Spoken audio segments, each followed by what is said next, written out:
La Iglesia de Restauración lo invita a compartir un tiempo con la Palabra de Dios, de la mano del pastor Walter Escalante. Hoy, antes de retirarte, antes de irte de este lugar, en esta noche, la presencia de Dios va a hacer un milagro. Antes de que vayas, de que te vuelvas a tu casa, algo especial va a tocar tu corazón. Si usted quiere pensar que estoy loco, piénselo, total, es gratis. Pero bueno, esa locura es la que me permite creer y entender y experimentar la mano de Dios obrando en nuestras vidas, a través de nuestras vidas, en nosotros y con nosotros. Usted deme un 5 de crédito, deme un cachito de confianza, crea lo que le estoy diciendo. Más loco que Dios estamos nosotros, pareciera ser, pero en realidad el que está loco es Él en confiar en nosotros. Pero yo le tengo que decir que 23 años de estar al lado de Dios me alcanzan para decirle: Dios es fiel. Dios es fiel. Dios es fiel. Él tiene control de tu vida. Lo que estés esperando va a venir. Lo que estés intentando solucionar tal vez con tus fuerzas y con tus manos, Él ya lo está trabajando. Jeremías 29:11 dice que Él tiene en sus manos, Él tiene planes, propósitos para darte lo que estás esperando. ¿Qué es lo que estás esperando? Eso que estés esperando es lo que Dios te va a dar. Así que confíe. Usted tiene que aprender. Escúcheme. Usted tiene que aprender a tomarse y a vivir junto al Dios de pactos. Escuche, no diga amén porque sí. No diga amén porque sí, escuche y entienda lo que le voy a explicar en un segundo solamente, porque quiero entrar en la palabra, porque hay algo para alguien puntual en esta noche donde Dios está y va a sanar corazones, algo puntual y específico que Dios quiere hacer con su vida y lo va a hacer a lo largo del mensaje, a lo largo de la palabra, durante el tiempo, tal vez una frase, tal vez un texto bíblico, un versículo, tal vez otra cosa. En algún momento algo especial y fundamental Dios va a hacer. Yo no sé en qué momento, pero sí sé que Dios lo va a hacer. Así que tómese de eso. Pero le digo esto por lo que dijo la pastora sobre los leprosos. Usted puede elegir entre vivir con un Dios de principios, porque Dios es Dios de principios. ¿Sabía usted? ¿Sabía? Mejor que no les pregunte qué quiere decir, porque Dios es un Dios de principios y Dios es un Dios de pactos. Pero usted tiene que elegir con cuál de ellos, como si fuera distinto, con cuál de ellos es que usted quiere tener una relación. ¿Dios de principios o Dios de pactos? ¿Por qué? Porque Dios, por los principios que Él dejó escritos en sus palabras, Él actúa de acuerdo a todo lo que está escrito y, por ejemplo, todo el que pide recibe, como dije en la administración, y todo el que da es dado más. Los dos lados de las dos caras de una misma moneda.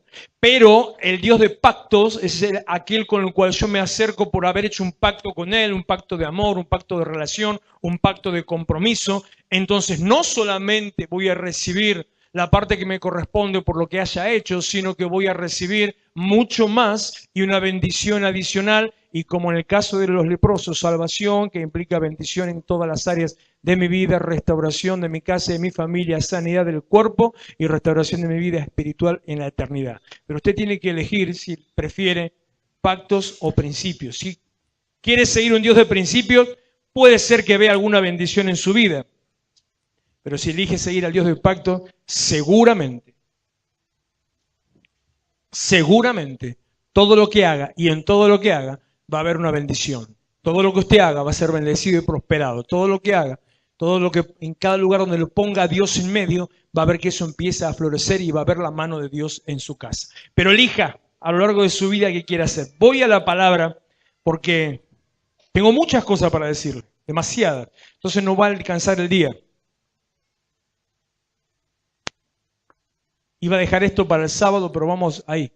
Josué capítulo 1, versículo 2, uno de los textos de los cuales prediqué el día sábado. Vamos a entrar por ese lado, versículo 2, y luego saltando para otro lado. Josué capítulo 1, versículo 2. sobre la palabra que hablamos el día sábado, que decía el énfasis, el enfoque de esa palabra. Si usted estuvo el día sábado, estábamos en levántate, en esa expresión hebrea, una palabra hebrea que es cum, que quiere decir toma tu lugar, levántate en autoridad, establecete, toma lo que te ha sido dado, recibí la bendición que te ha sido dada, participá de las bendiciones de Dios, establecete por sobre todas las cosas. A partir de ahí, que es el texto que vuelvo a leer, versículo 2, el Señor le dice a Josué: mi siervo Moisés ha muerto.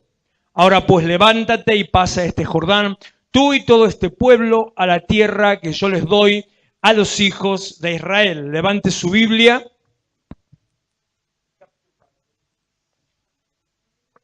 Y repita conmigo. Repita conmigo. Yo soy lo que esta palabra dice que soy. Yo tengo lo que esta palabra dice que tengo. Y alcanzo lo que esta palabra dice que alcanzo. En el nombre de Jesús. Amén. Y ahora, de malo que soy nada más, le voy a hacer una pregunta. Hoy escuché que hablaban de uno en una radio, le decían: fulanito tal es malo pero no ejerce. Bueno, yo voy a ejercer un cachito. ¿Usted sabe qué es lo que dice la Biblia que usted es? ¿Usted sabe qué es lo que dice la Biblia que usted tiene? ¿Usted sabe qué es lo que dice la Biblia que alcanza? Porque si dice yo soy, yo tengo y alcanzo, pero no tengo ni la menor idea de lo que dice, te van a vender fruta podrida y te la vas a comer. Entonces hay que interiorizarse. Porque tal vez a uno le dice que la Biblia dice que usted tiene que pasar necesidad y usted se lo cree, ¿no? ¿No dice la Biblia que tiene que pasar necesidad? ¿No dice la Biblia que tiene que pasar hambre? ¿Que tiene que ser pobre? ¿No dice todo eso la Biblia? ¿No dice que tiene que llevar su cruz? Así que bancate tu suegra y todo lo que venga. ¿No dice eso? Tenemos que interiorizarnos, conocer, aprender, estudiar, meditar la palabra de Dios. Volvamos, nos quedamos ahí un rato nomás. Ay, cómo se me complica la historia a mí. Mi siervo Moisés ha muerto, ahora pues levántate. Esa fue la instrucción que le dio el Señor a Josué en el momento de dolor, o momento de aflicción, o momento de lucha, que dejara de mirar lo que estuviera pasando y que no se detuviera a hacer duelo ni a llorar, sino que tome una determinación. En los momentos difíciles de su vida, en los momentos tal vez de crisis, hay momentos de cambio, momentos que generan cambio, hay momentos donde usted tiene que tomar decisiones. A veces no tiene ni la menor idea qué decisión tomar. A veces no sabe para dónde correr. Dios es capaz y es suficiente para decirle. A veces no sabe qué es lo que tiene que hacer. A veces la decisión a tomar es quedarse quieto. Pero lo seguro es permanecer en Dios y esperar que Él me dé una dirección y saber hacia dónde tengo que andar. Pero cuando Dios le habla a Josué y le dice que Moisés había muerto, entonces él empieza a decir: levántate. Ahí empieza a darle la dirección de lo que tiene para él, lo que Dios tiene para darle a Moisés. Y empieza con instrucciones. Josué estaba de duelo, Josué estaba triste, Josué estaría bajoneado, Josué estaba enfrentándose a que ahora tenía un camino nuevo, un trabajo nuevo. Josué de golpe no estaba preparado para eso y dice: ¿por qué yo? Dios no le dio ni tiempo a pensar, sino que dice: levántate y... ¿Y qué dijiste? No, eso fue a Lázaro: levántate y anda. No. ¿Ven que es lo que yo le digo? Lean la Biblia, no sean laucha. Claro. Es parecido, vamos más o menos. Pero digamos que podríamos zafar así como que quisiste decir. Ahí su Biblia dice: levántate y pasa este Jordán. Pasa este Jordán. El Jordán en la Biblia, el río Jordán, tiene un símbolo espiritual muy profundo para nosotros, para usted. Tal vez en este día ese sea el detalle fundamental para recibir lo que Dios quiere hacer en su vida.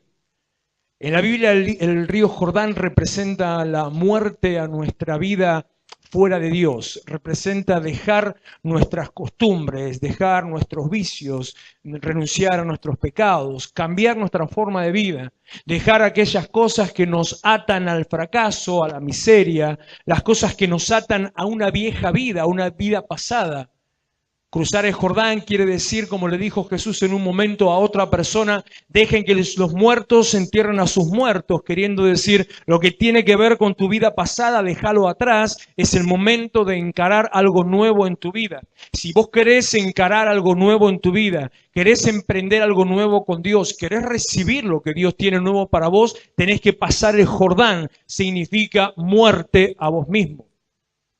Por eso el apóstol Pablo decía palabras como, por ejemplo, el libro de Efesios, el libro de Romanos, Colosenses. En distintas ocasiones, él dice, morí a vos mismo. Dice, hagan morir lo terrenal en ustedes. Haced morir lo terrenal en vosotros, dice la versión tradicional. Hagan morir lo terrenal en ustedes. Quítense la vestidura vieja, la vestidura del viejo hombre. Despójense del viejo hombre y vístanse del nuevo. Eso es pasar el Jordán. A dos ríos, dos fuentes de agua en la Biblia representan la transformación de nuestra vida. La primera es cuando Moisés cruza el mar Rojo y la segunda es cuando Josué cruza el Jordán. La primera representa la salvación y la segunda, habiendo sido salvo, estando en la iglesia, teniendo a Cristo en el corazón, creyendo en Dios, creyendo en Jesús,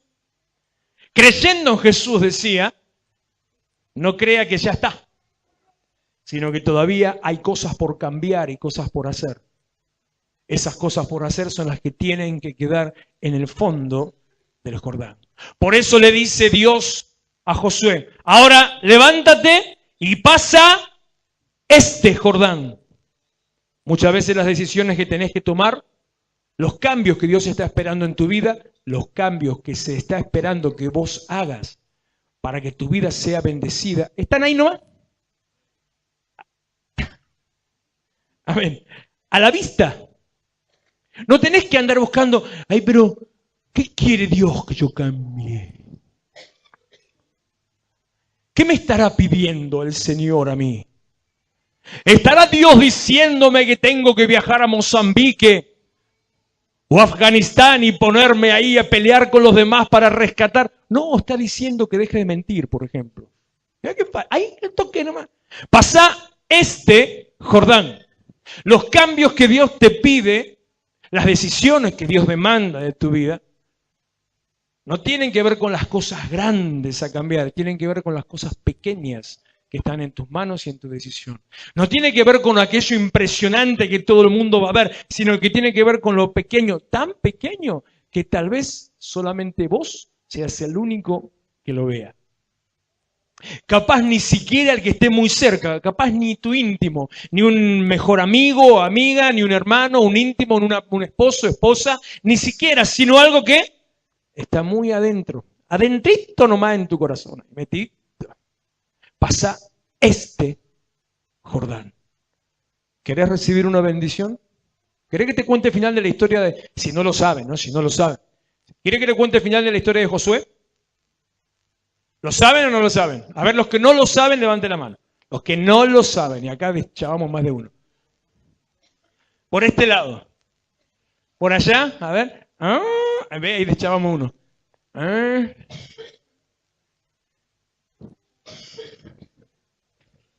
Le voy a leer un versículo para que se entere un cachito. Podría leerle otras cosas, pero le voy a leer uno.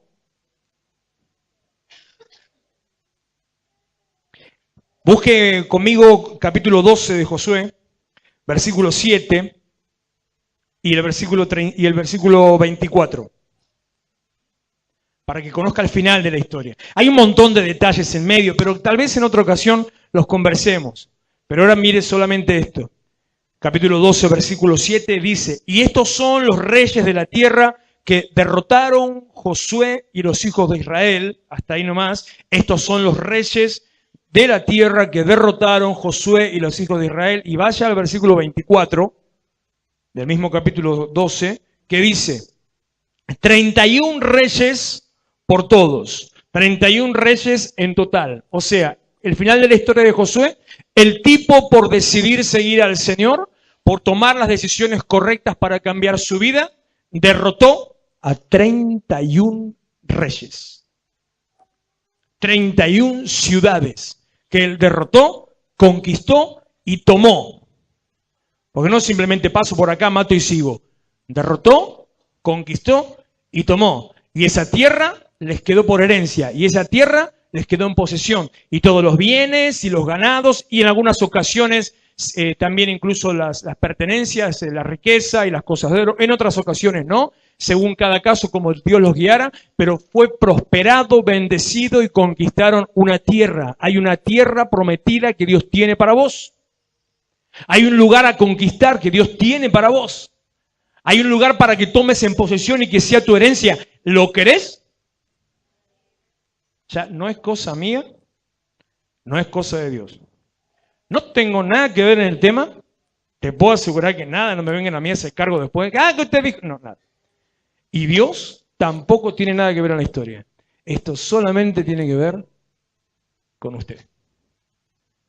Josué entendió el principio y como entendió el principio, hizo un pacto.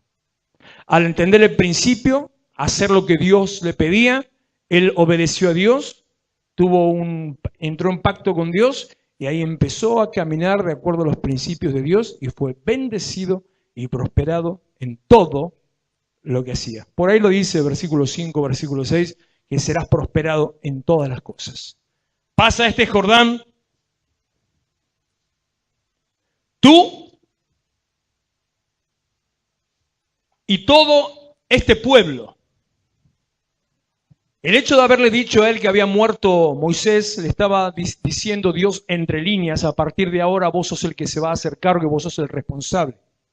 El día sábado, mencionando esta parte del texto, fue donde yo les dije, Dios empieza a hablar a uno en nombre de todos, porque a partir del momento de tomar la decisión y de levantarte, a partir del momento de tomar tu lugar, cuando decidís tomar tu lugar, entonces pasás a ser una persona de influencia y de referencia.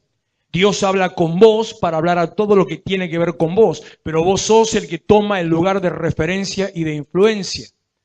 Dios te eleva, te saca de esa posición y condición y te pone en un lugar distinto cerca de Él para que recibas dirección de parte de Dios y que seas una persona de influencia y de referencia. O sea, que deje de ser el último orejón del tarro y que te conviertas en lo que Dios quiere que seas, una persona, hombre, mujer, valioso para Dios. Sos valioso para Dios. Solo que el enemigo es el diablo es el que intenta destruirnos. Juan capítulo 10 dice que él viene para hurtar, matar y destruir. Te quiere hacer percha, te quiere hacer pipa, te quiere que no te quedes con nada, pero no es el plan de Dios. Vuelvo a Jeremías 29:11.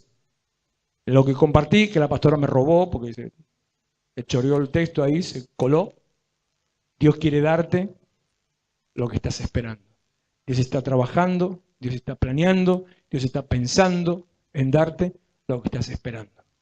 Cuando vos te levantás y accedés y entras en pacto con Dios, involucra tu vida y todos aquellos que te siguen.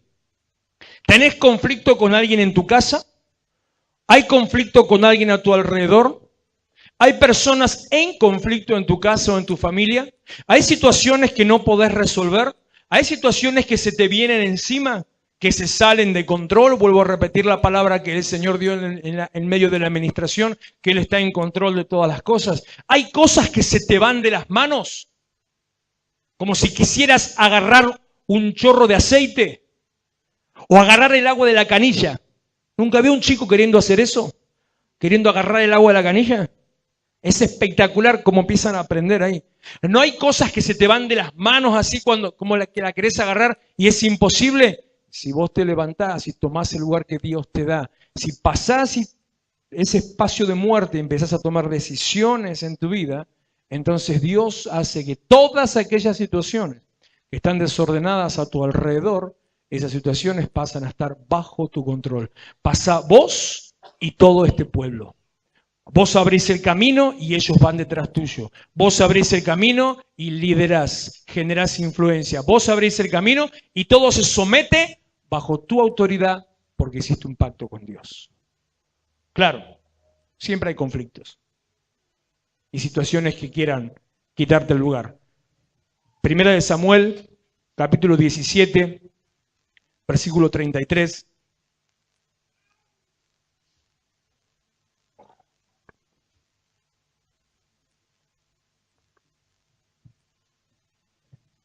Primera de Samuel, capítulo 17, verso 33. Otro tipo conocido en la Biblia.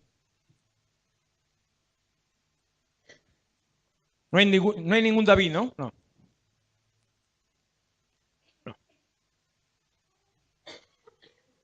Y estamos hablando del rey David cuando no lo era. Hago referencia a otro conocido porque puede ser que, aunque usted no haya leído la Biblia o no tenga un poquito de información al respecto, puede ser que lo conozca. Hay algunos personajes bíblicos conocidos para todo el mundo, aunque no conozca la Biblia. Josué no tanto, David un poco más, Noé, Jonás, son personajes conocidos. Si alguna vez vio las series de TNT o alguna de ellas, las que dan para Semana Santa, las miniseries sobre la Biblia, aparece siempre ahí. El más fachero siempre es David. Ese es David, el fachero. Este hombre, este joven, en el momento de la historia que estamos hablando en 1 de Samuel 17, no lo voy a llevar a leer toda la historia, le cuento que era un jovencito. Él era el más chico en la casa de su padre, el más chico entre sus hermanos, que eran unos cuantos hermanos. Era el que se dedicaba mientras sus hermanos habían salido a la guerra, y la Biblia cuenta en los primeros versículos de esta historia, de este capítulo donde usted está, la Biblia cuenta que los hermanos, los mayores, habían salido a la guerra y habían salido con el rey Saúl, habían salido junto con los hermanos salieron con él y estaban en guerra con los filisteos, un pueblo enemigo, un pueblo que los quería conquistar, un pueblo que los quería poner en conflicto, que hasta el día de hoy, ese pueblo sigue en conflicto. Los filisteos al día de hoy son los actuales palestinos. O sea, se lo digo al revés para que entienda. Los palestinos actualmente son los descendientes de los filisteos de esta época en la Biblia que estamos mirando. La famosa Franja de Gaza, que es uno de los lugares de conflicto. Bueno, la Franja de Gaza es el lugar de la tierra de los filisteos, donde ahí, por ejemplo, vivía la familia de Gedeón, Jueces capítulo 6. Mire cómo la historia de la Biblia la puede encontrar ahí en los diarios del día de hoy. Los filisteos siempre fueron enemigos y estaban en medio de una guerra. Por una situación familiar, una cuestión de que estaban los soldados al frente, el padre de David lo manda a David, al nene, al chico, a un adolescente. Lo manda y le dice, llévale comida a tus hermanos que están al frente de batalla. Y va él ahí, junta un poco de pan, un poco de queso, lo mete en una alforja y se va al frente de batalla, al campamento. Porque cuando está llegando se entera que no estaban peleando porque había aparecido un tipo complicado, un gigantón. Siempre hay un matón en medio, ¿vio? Siempre hay alguno que se hace el malo, siempre hay alguno que se hace el grande. Solo que este grande medía 3 metros, así que era grande de verdad. No era para hacer el tipo era grande. Entonces aparecía uno que era uno de los líderes, de los guerreros de los filisteos, que estaba provocando constantemente al pueblo de Israel y al ejército, los provocaba. Se hacía el guapo. Entonces salía todas las mañanas, salía al campo, se paraba, se abría de piernas. Ministerio de jarra tenía ese, ¿no? Y ahí, a ver quién es el guapo, decía. ¿Quién se anima a venir a enfrentarme? A ver, vengan. Y claro, 3 metros el tipo, ¿quién iba a salir? Nadie. Los primeros versículos antes del 30 y pico, donde yo le dije, dice que los soldados hablaban, la gente hablaba entre ellos, y David fue a llevarle comida a los hermanos. Entonces va entre la gente, entre los soldados y escucha, paraba la oreja al tipo. Bueno, adolescente chusma es lo mismo, es igual, ¿no? Entonces paraba la oreja y escuchó por ahí un rumor que decía que aquel que se anime a enfrentarse al gigante de los filisteos, al guerrero de los filisteos, aquel que se anime a ir al frente y encararlo, casi digo Dios, pero el rey Saúl le iba a dar, escuche esto, a la hija por esposa y a su familia libre de impuestos de por vida. ¿Qué te pasa? Yo no sé qué fue lo que a David más le interesó. Si fue por la piba, habrá averiguado por lo menos qué tal estaba. No sé. Pero entre era la hija del rey. Sea lo que fuere, total, mal que mal, es la hija del rey. La cuestión, la hija del rey vale todos los impuestos de por vida, seguro, imagínense. no pagas nada, gratarola, vivís en palacio, podés llegar a ser heredero. Entonces dijo, a ver qué onda, ¿es verdad? ¿Es así? Averiguó, preguntó, se acercó, le dijeron, sí, es así. Entonces se hizo, bueno, otra vez, adolescente, ¿ya? Se hace el malo con cualquiera. Vos después le das un sopapo así, se cae de traste, pero el tipo se hizo malo, no importa. Versículo 30, y le dije 32, 33, ¿no? Mire cómo me tengo que apurar todo porque si no la hora se va volando. 33. Dijo Saúl a David. No, vamos del 32 porque no entiende nada.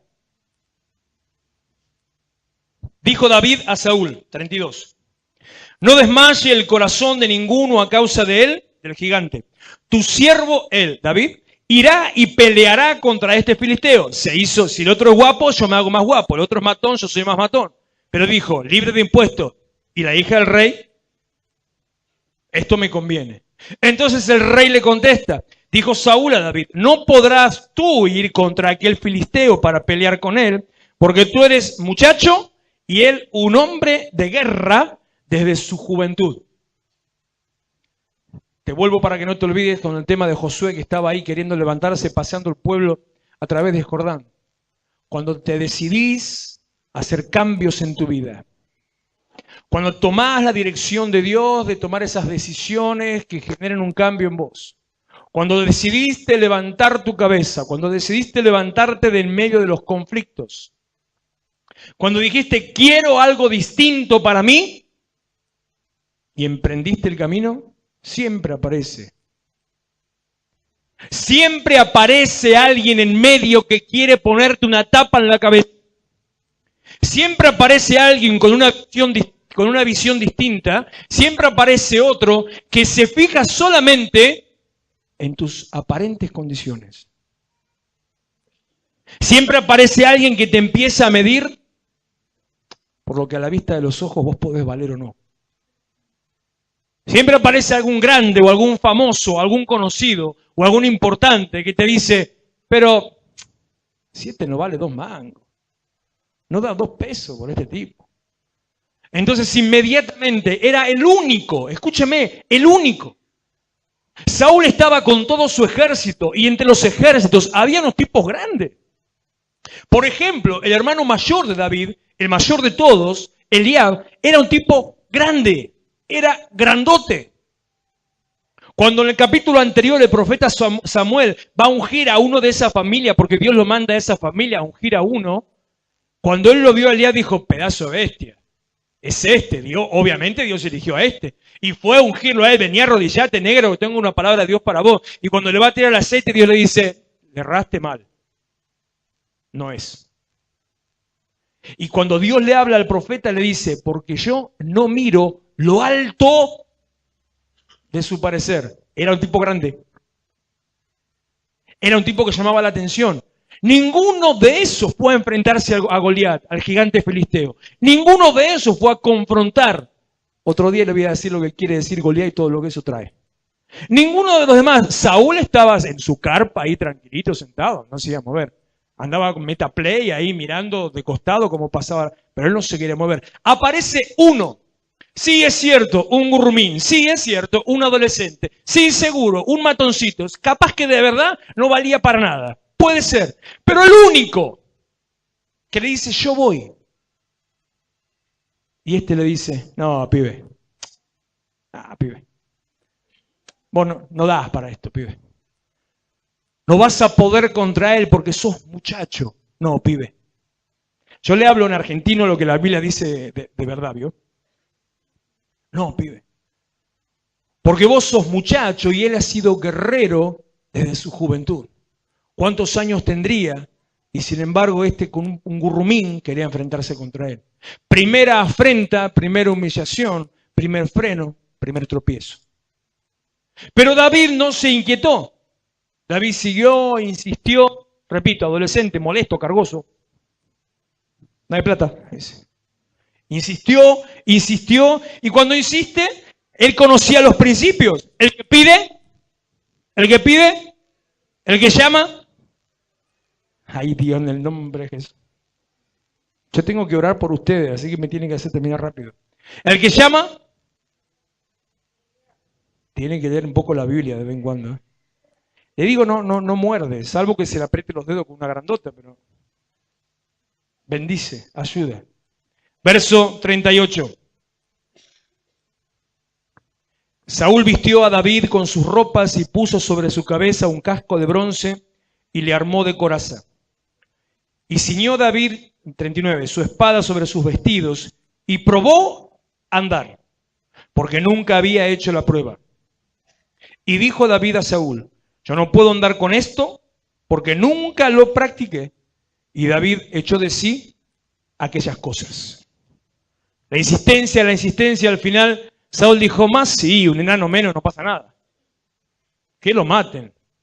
Entonces le dijo, bueno, pero mirá, por lo menos para que vayas un poco protegido, ya que te vas a enfrentar con el gigante, ponete la armadura de él, de Saúl, que era otro tipo grande, que la Biblia cuenta que cuando llegó el momento de elegirlo a él como rey, y el momento que el profeta lo fue a ungir a él como rey, que entre toda la multitud de los que estaban presentes, sobresalía la cabeza de este tipo, de Saúl.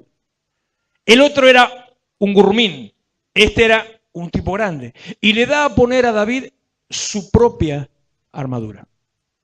Cuando querés levantarte, cuando querés salir de tu condición, cuando querés dejar la mediocridad, cuando querés dejar la vida de indiferencia, cuando querés marcar la diferencia, ser un hombre o una mujer distinto, ser alguien que genere influencia, ser alguien que lleve a su familia a bendición, ser alguien que se recuerde, no porque hiciste algo importante o famoso, sino porque llevaste a tu familia por un camino de bendición y tu familia está bendecida y tu familia está prosperada. No parece el otro, no parece que solamente quiere humillarte y decirte no valés, sino que encima ahora vienen a ponerte cargas, pruebas, excusas, argumentos. Y vienen a decirte, bueno, está bien, pero mirá, tenés que hacerlo de esta manera.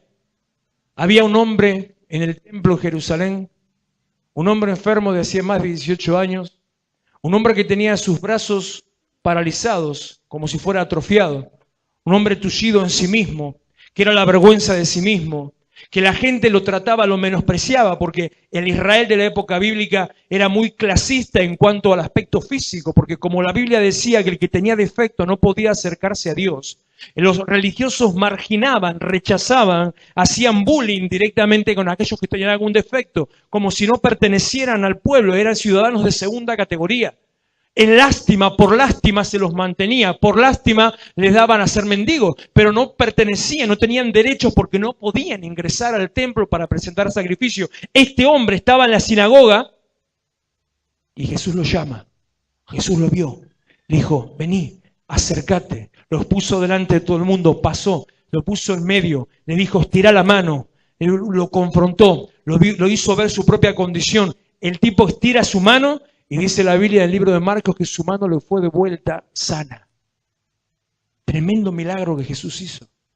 Y aparecen los religiosos, aparecen los ministros evangélicos, los pastores y los diáconos, aparecen los ancianos, los apóstoles y algún otro energúmeno por el medio. Lo miran al tipo que había sido sanado. Y en vez de tremendo milagro que Dios hizo, en vez de, Señor, gracias por lo que hiciste, en vez de, increíble, después de 400 años, Dios todavía está en medio nuestro, ¿sabe qué dijeron? Jesús, hay 6 días para ser sanado, el sábado no. Los miraron al tipo, venir los días que se puede, no los sábados. Y lo echaron, porque fue sanado un día que no correspondía. Cuando vos querés levantarte, vienen a ponerte argumentaciones, excusas. Cuando querés levantarte vienen a decirte, no, pero no tenés la condición, no das la medida. No, pero no sos de tal familia, no perteneces a tal linaje. No, pero no hiciste tal estudio, no tenés tal condición. No, pero te falta. No. ¿Sabe cómo respondió Jesús en ese momento? Cuando esos vinieron a hacer toda esa situación con el de la mano así. Los miró y le dijo, no saben. Ellos no saben, no entienden qué es el Espíritu de Dios. Entonces David probó a andar, tomó su armadura, le hizo caso, porque uno a veces habré pasado tantas veces eso. Quiere agradar al sistema en el cual Dios te va a bendecir, creyendo que Dios te va a bendecir a través de una forma. Entonces se puso la armadura y dice la Biblia que probó a andar. Imagínese un tipo con una armadura que pesaría 100 kilos y que era para alguien de medio metro más que él. Y empezó y no sé, se habrá caído en el primer paso. Y se desarmó encima. ¿Qué hizo David? Menos mal que era adolescente. Se la sacó, dijo, déjame embromar a mí con esto. Esto no es, porque otro hubiera puesto excusas, otro hubiera dicho, alguien maduro hubiera dicho, no, esto ya no es para mí, se iba a su casa. Pero alguien rebelde dijo, pero esto no es, esto dejalo, yo no puedo andar con esto. Se lo sacó y ¿sabe qué hizo? Siguió. Se lo sacó, se lo arrancó y siguió adelante. Porque Dios iba a generar un cambio a través de su vida. Verso 40 y pico, ya termino. 40 y 42.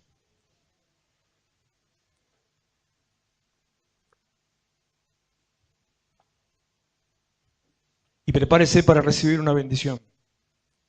Verso 42. Cuando el filisteo miró y vio a David, porque él siguió caminando, siguió marchando, había salido ya el filisteo a la mañana, estaba ahí al frente, él siguió caminando. Cuando el filisteo vio a David, miró y vio a David, le tuvo en poco, porque era muchacho, y rubio, y fachero. Porque dice, de hermoso parecer. Entonces, Goliat lo vio venir y dijo, ¿y esto qué es? Pibe, rubio y lindo. Dijo, no, te equivocaste, el teatro de revistas queda en otro lado. Lo tuvo en poco. Tercera ocasión, tercera situación en la que el que se quiere levantar se enfrenta al menosprecio. Tercera situación en la que quiere ver un cambio en su vida, quiere una prosperidad para su casa, porque él pensaba en su casa por los impuestos, él pensaba en su futuro con la hija del rey. Tercera situación donde es avergonzado, humillado, tenido en poco por poca cosa, por su aspecto. ¿Cuántas veces te habrán dicho en la cola del boliche, no hay lugar? Y atrás tuyo dejaban pasar a 10. ¿Cuántas veces te habrán dicho, no, para vos no hay talle? Y resulta que todos los demás se lo ponían igual. ¿Cuántas veces te miraron solamente por tu aspecto? Sin saber o entender lo que Dios tenía dentro tuyo. 2 versículos más y termino. Porque me empezó a curar esto. Cuando me toca la guitarrita porque ya me quiere echar. Es malo esto. Me tiene cara de malo. Se esconde. Me tiene cara de malo. Verso 50.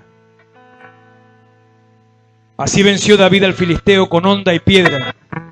Hirió al filisteo y lo mató. Sin tener David espada en su mano. Vaya Josué, de vuelta. Capítulo 1.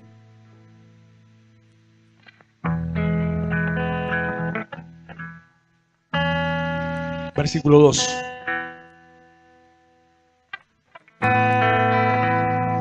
David no hizo caso al menosprecio, a ser tenido en poco, a ser rechazado, a ser cuestionado por su aspecto. No hizo caso a los que se levantaron contra él, los que le pusieron trabas.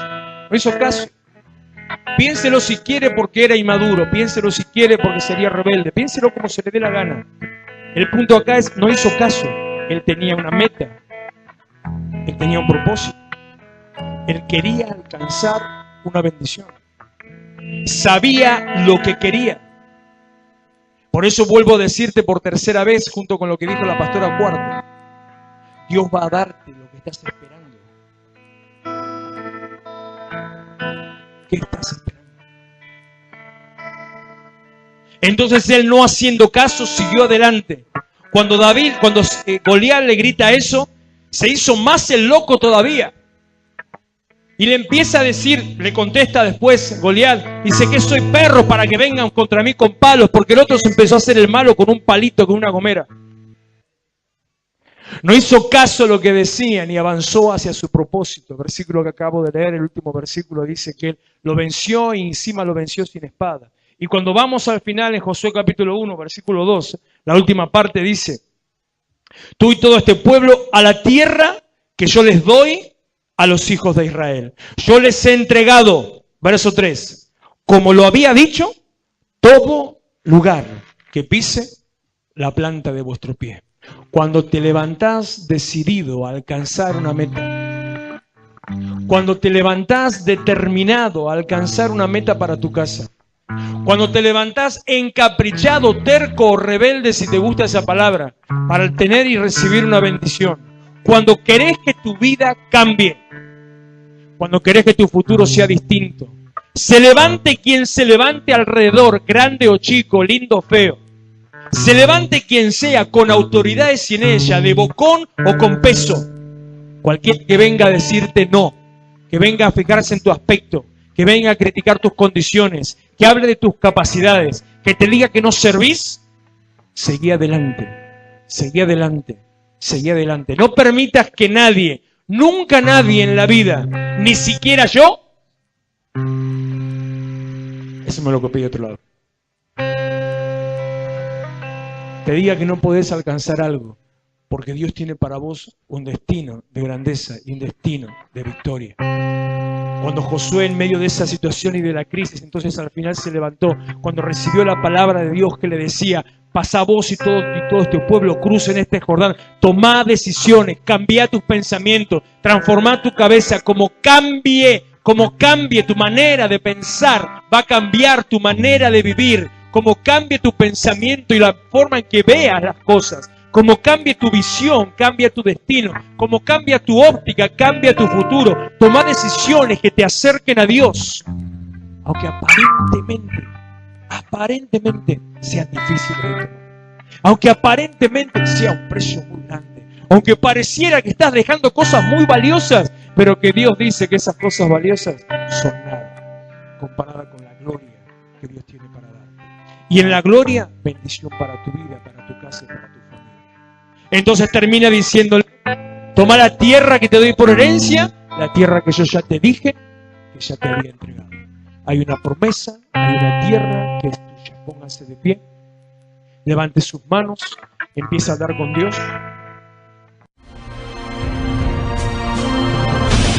Iglesia de Restauración, Avenida San Martín 2324, Florencio Varela. Los esperamos los miércoles a las 20 horas, sábados 19:30 y los domingos, reunión de jóvenes a las 18 horas.